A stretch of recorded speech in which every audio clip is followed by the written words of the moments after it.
समुद्र की उपमा दी गई है। शायद इसलिए कि संसार और समुद्र में कुछ अर्थों में साम्य है।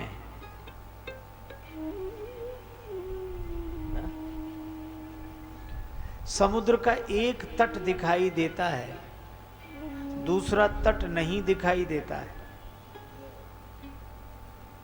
पर यह तट सिद्ध करता है कि जब यह तट है तो दूसरा तट भी होगा।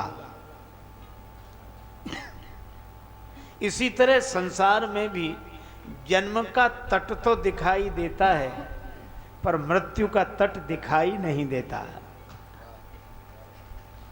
पर जन्म है तो मृत्यु भी होगी ही। दीपक बुझने को जलता है, मरण सदा से जीवन के ही आंचल में पलता है।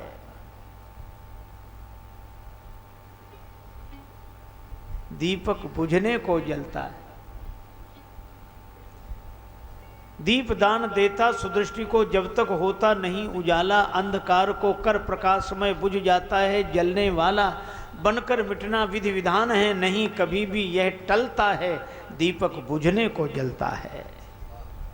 सोचा समीर ने इसे बुझा दूं, बुझा नहीं पर जलने वाला। विघ्न आए पर रुका नहीं, कर्तव्य मार्ग पर चलने वाला।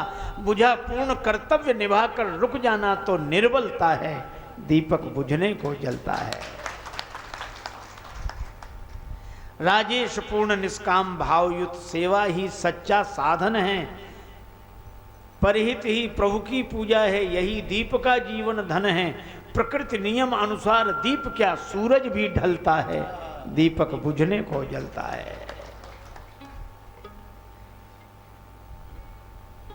निश्चित रूप से जन्म के साथ ही मृत्यु जन्म ले लेती है। जन्म तो हो गया, अब मृत्यु शुरू है।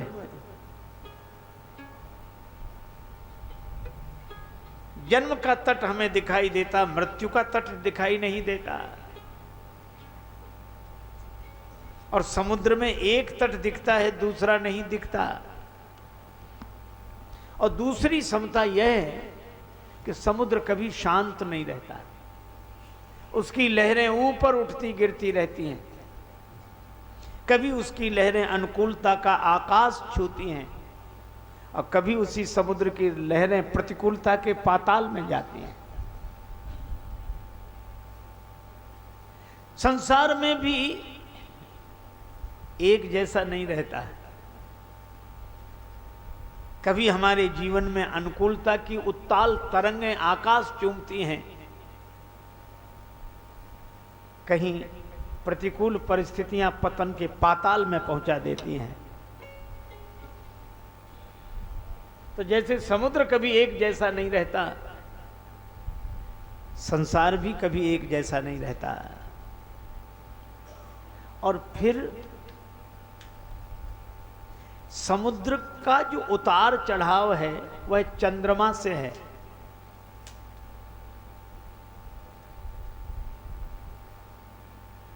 पूर्ण चंद्र हो जाए तो समुद्र में ज्वार आ जाता है। और मुझे लगता है कि संसार में भी सारे उतार चढ़ाव मन से हैं।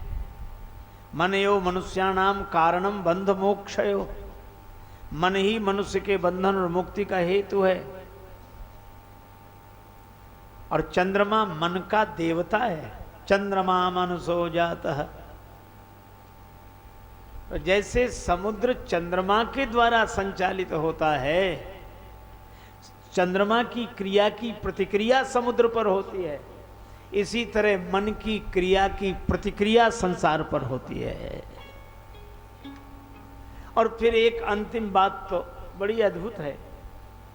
समुद्र का जल जैसा निर्मल दिखाई देता है, समुज्वल दिखाई देता है, स्वाद में वैसा नहीं होता। समुद्र का जल जैसा दिखता है, स्वाद में वैसा नहीं होता।